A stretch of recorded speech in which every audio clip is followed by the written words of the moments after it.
जी अरविंद, आप बने रहिए हमारे साथ। दो तस्वीरें अब हम आपको दिखा रहे हैं यहाँ पर। जैसे कि हमारे सहयोगी अरविंद आपको लगातार पांडव नगर में जो हत्याकांड हुआ था, ये भी मई महीने में हुआ था, उससे जुड़ी जानकारी बता रहे हैं। बताया जा रहा है कि 2 आरोपी जो इस पूरे मामले में संलिप्त थे, उनकी गिरफ्तारी हो चुकी है। दोपहर 1 बजे का इंतजार करना होगा जब पुलिस प्रेस कॉन्फ्रेंस करेगी और एक एक जानकारी आपके सामने हम रखेंगे। लेकिन दूसरा मामला ये है, श्रद्धा मर्डर केस में आरोपी आफ्ताब का आज फिर रोहिणी एफएसएल में पॉलीग्राफी टेस्ट होना है और दिल दहला देने वाली राजीव ये दोनों वारदातें हैं। श्रद्धा मर्डर केस से पूरा देश अभी तक जो है पूरी तरह से हिला हुआ है, भीतर तक सभी को झकझोर दिया और एक और मामला इसी तरह का सामने आया है।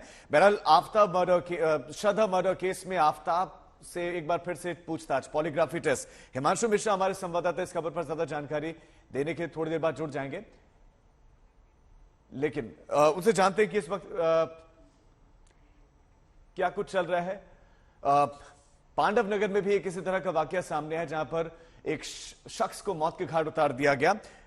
हिमांशु, इस खबर पर आपके पास और क्या क्या अपडेट है? क्या अंजन दास के बारे में और डिटेल्स मिल पाए? दूसरा सवाल यह कि उजागर कैसे हुआ मामला? क्या किसी ने एफआईआर करवाई थी या किसी को शक हुआ कि ये बॉडी पार्ट्स फेंक रहे? कैसे मामला पकड़ में आया? देखिए, दरअसल पिछले कुछ दिनों से पुलिस की टीम को अलग अलग बॉडी पार्ट्स मिल रहे थे पांडव नगर के इलाके में।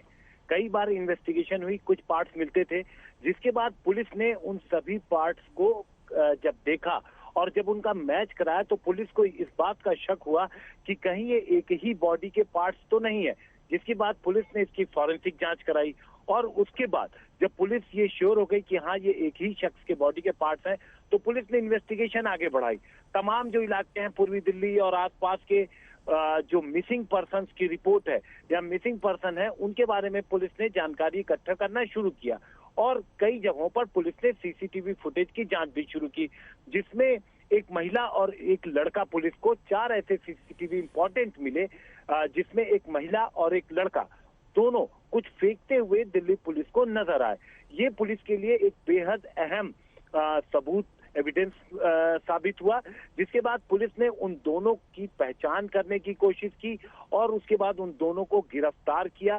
पूनम और दीपक नाम है, माँ बेटे हैं और पूनम ने अपने पति की हत्या की गई थी पूनम के, और उसके बाद उसकी हत्या करने के बाद उनके बॉडी पार्ट्स को धीरे धीरे करके, जैसे आप कह सकते हैं श्रद्धा के केस में हुआ, उसी तरीके से पूनम और का है वहां पर अलग अलग फेंका था। पुलिस की क्राइम ब्रांच की टीम इस पूरी जांच में लगी हुई थी, लगातार एविडेंसेस इकट्ठा किए जा रहे थे, जिसमें सबसे महत्वपूर्ण एविडेंस जो था वो सीसीटीवी साबित हुआ, क्योंकि सीसीटीवी के जरिए पुलिस ने आरोपियों की पहचान की थी और फिर उनको गिरफ्तार किया। फिलहाल दोनों आरोपियों से पूछताछ की जा रही है और ये पता लगाने की कोशिश की जा रही है कि कत्ल की वजह क्या है, क्यों आखिर इस तरीके से कत्ल किया और उसके बाद इस ब्रूटल तरीके से बॉडी को। बिल्कुल हिमांशु, आप बने रहिए हमारे साथ और इस बीच एक तस्वीर हम दर्शकों को दिखा रहे हैं, आप भी हमें इसके बारे में जानकारी आगे दीजिएगा। पांडव नगर का ये वही घर है जहां पर इस हत्याकांड को अंजाम दिया गया। और जैसे कि हिमांशु आपको बता रही थी कि ये घटना दरअसल हुई कैसे है। अंजन दास नाम का वो व्यक्ति जिसकी निर्मम हत्या की गई, बताया जा रहा है कि उसकी पत्नी पूनम ने अपने ही बेटे के साथ मिलकर इस हत्याकांड को अंजाम दिया, शव के टुकड़े किए गए। मई का ही ये पूरा मामला है, लेकिन अब दोनों आरोपियों की गिरफ्तारी हो चुकी है। लगभग 6 महीने लग गए इस गुत्थी को सुलझाने में। हिमांशु, तस्वीर हम दिखा रहे हैं उस घर की दर्शकों को, पांडव नगर स्थित ये घर जहां पर इस हत्याकांड को अंजाम दिया गया। लेकिन कहीं ना कहीं देखिए, क्योंकि देश में श्रद्धा हत्याकांड को लेकर सनसनी फैली है, श्रद्धा हत्याकांड से मिलता जुलता ही ये मामला है। साथ ही ये महज इत्तेफाक ही है कि दोनों ही हत्याएं मई महीने में हुई हैं, लेकिन क्या चुनौतियां इस मामले को सुलझाने के लिए पुलिस के सामने आई?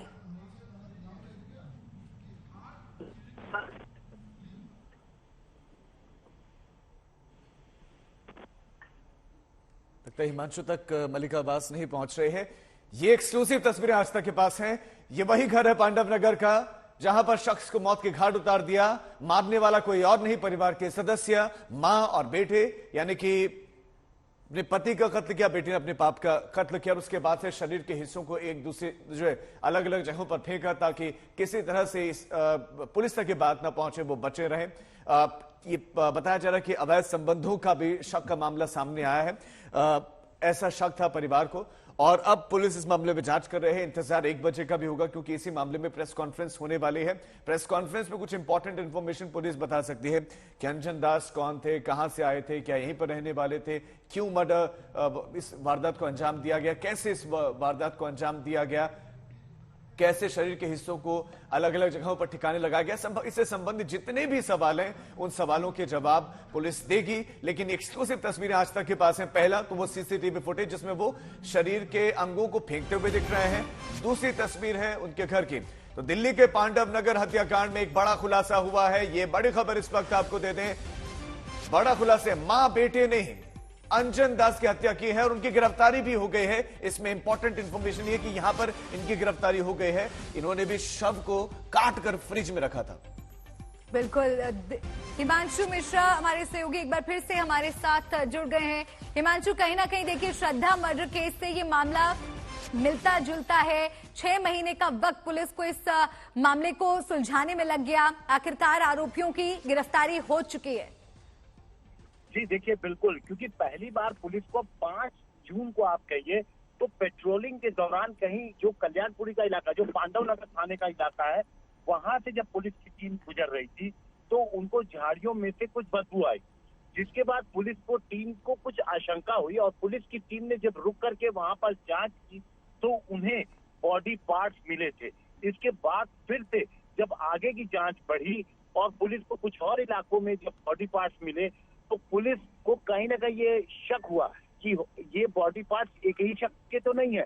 इसके बाद पुलिस ने इस पूरे मामले में जांच की और जांच करने के बाद जब बॉडी पार्ट्स एक ही मिले तो फिर उसके बाद पुलिस ने आसपास के तमाम इलाकों की, न सिर्फ पूर्वी दिल्ली बल्कि तमाम इलाकों के जो मिसिंग पर्सन है उनकी जानकारी जुटाई। लेकिन पुलिस के लिए जो सबसे ज्यादा महत्वपूर्ण जो सुराग साबित हुआ वो इसमें ये हुआ कि पुलिस को सीसीटीवी मिल गए और जब सीसीटीवी मिल गया तो पुलिस को उसमें एक महिला और एक लड़का नजर आया और पुलिस ने फिर जब इन्वेस्टिगेशन की, उनकी पहचान करने की कोशिश की तमाम मुखबिरों के जरिए, तो उन दोनों की पहचान हुई।